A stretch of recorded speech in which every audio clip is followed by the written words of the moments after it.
আবার ফিরা আইলো রে মুহররমের চাঁদ, নবীর বংশ শহীদ হইল কারবালার ময়দান। আবার ফিরা আইলো রে, আবার ফিরা আইলো রে মুহররমের চাঁদ, নবীর বংশ শহীদ হইল কারবালার ময়দান। আবার ফিরা আইলো রে।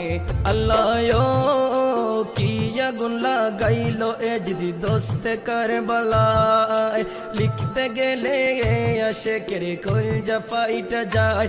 আল্লাহ কি আগুন লাগাইলো এ যদি দোস্তে কারবালায়, লিখতে গেলে আশিকের কলজা ফাইটা যায়। নবীর বংশ শহীদ করলো, নবীর বংশ শহীদ করলো এ জিদা শয়তান। আবার ফিরা আইলো রে, আবার ফিরা